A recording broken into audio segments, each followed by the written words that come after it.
શહેરમાં કાયદો વ્યવસ્થા બગડ્યા બાદ સીપી એક્શનમાં વસ્ત્રાલની ઘટના બાદ અધિકારીઓ પર ગાજ આવી છે અને રામોલમાં સામાજિક તત્વોના આતંક બાદ રામોલ પીઆઈને કંટ્રોલ રૂમમાં મુકાયા છે। શહેરના 28 જેટલા પીઆઈની આંતરિક બદલી કરાઈ છે। 4 પીઆઈને અપાયા છે પોસ્ટિંગ। બાપુનગર પીઆઈની પણ બદલી કરવામાં આવી છે। રામોલ પીઆઈને કંટ્રોલ રૂમમાં મુકાયા છે।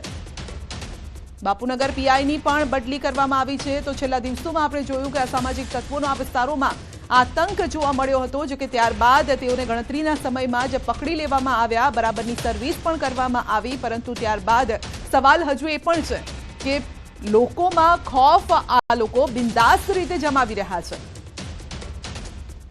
તો હોળી ધૂળેટીના પર્વ પર રસ્તા પર ખુલ્લી તલવારો સાથે આ લોકો નીકળે છે અસામાજિક તત્વો। તો આ હિંમત કઈ રીતે થાય છે? તો ફક્ત અસામાજિક તત્વો ઉપર જ તબાઈ નથી આવી, પરંતુ પોલીસના જે અધિકારીઓ છે તેમની પણ બદલી કરી દેવામાં આવી છે। ક્યાંક તેમની ડ્યુટી અત્યારે થોડા સમય માટે ચેન્જ કરવામાં આવી છે। તો બાપુનગર પીઆઈની પણ બદલી કરવામાં આવી છે। ગયા અઠવાડિયે જ આપણે જોયું હતું કે વસ્ત્રાલમાં અસામાજિક તત્વો ખુલ્લી તલવાર સાથે નીકળ્યા હતા। 28 જેટલા પીઆઈની આંતરિક બદલી કરવામાં આવી છે। રામોલ પીઆઈને પણ કંટ્રોલ રૂમમાં મુકાયા છે। તો વસ્ત્રાલની આ ઘટના બની ત્યારબાદ પોલીસ માટે પણ પડકારરૂપ બન્યા છે અસામાજિક તત્વો। ન કાયદાનો તેઓને ડર છે, ન પોલીસનો ડર છે। એક બાદ એક આ પ્રકારની ઘટનાઓ બની રહી છે। ભલે 100 કલાકમાં આ ગુંડા તત્વોનું લિસ્ટ બનાવવાનું કહેવાયું હોય ડીજીપી દ્વારા, લિસ્ટ પણ બનાવાયું, ત્યારબાદ એક્શન પણ લેવાયું, પરંતુ હવે પોલીસ અધિકારીઓની પણ બદલી થઈ રહી છે। તો સવાલ અહીંયા એ છે કે આ બદલી કેમ થઈ રહી છે? વધુ અપડેટ મેળવીશું સંવાદદાતા ઋત્વિજ પાસેથી। ઋત્વિજ આપણી સાથે જોડાઈ ગયા છે। જી ઋત્વિજ, એવું નથી કે જ્યારે ગુનો કરે છે તો આરોપીઓને સજા આપવામાં આવે છે, આરોપીઓની સર્વિસ કરવામાં આવે છે, પરંતુ અહીંયા તો પોલીસ અધિકારીઓની જ આંતરિક બદલી કરાય છે। કારણ શું?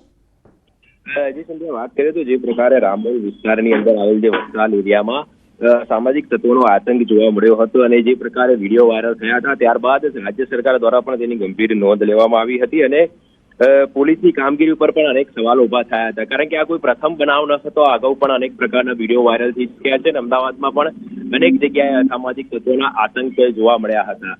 જોકે પોલીસ દ્વારા કામગીરી તો કરવામાં આવતી હતી, પરંતુ ક્યાંક ને ક્યાંક પોલીસની કામગીરી ઉપર સવાલો ઉભા થતા હવે અમદાવાદ શહેર પોલીસ કમિશનર એક્શનમાં આવ્યા છે અને 28 પોલીસ ઇન્સ્પેક્ટરોની આંતરિક બદલી કરી દેવામાં આવી છે, જેમાં રામોલ પોલીસ સ્ટેશનમાં ફર્સ્ટ પીઆઈ તરીકે ફરજ બજાવતા એસપી ચૌધરી છે તેઓને કંટ્રોલ રૂમ ખાતે બદલવામાં આવ્યા છે, જ્યારે રામોલ પોલીસ સ્ટેશનની અંદર જે બીડી મોરી એસઓજીમાં ફરજ બજાવતા હતા તે પોલીસ ઇન્સ્પેક્ટરની નિમણૂક કરવામાં આવી છે। આ સાથે સાથે બાપુનગરના જે વિસ્તારમાં પણ અગાઉ આતંક જોવા મળ્યો હતો અસામાજિક તત્વોનો અને તેને ધ્યાનમાં રાખીને ઈડી ગામિત જે બાપુનગર પોલીસ ઇન્સ્પેક્ટર તરીકે ફરજ બજાવતા હતા તેઓની પણ એસઓજી ખાતે બદલી કરી દેવામાં આવી છે।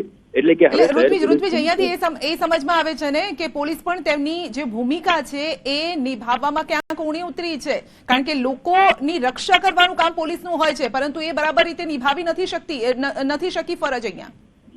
ચોક્કસથી સંધ્યા, કારણ કે જો વિસ્તારની અંદર પોલીસનો ખોફ હોય, પોલીસનો ડર હોય તો સામાજિક તત્વો બેફામ બને નહીં, પરંતુ છેલ્લા કેટલાક સમયથી ક્યાંક ને ક્યાંક પોલીસની કામગીરી ઢીલી હોય તેવું અનેક સ્થાનિકોની અંદર પણ ચર્ચા જોવા મળી હતી।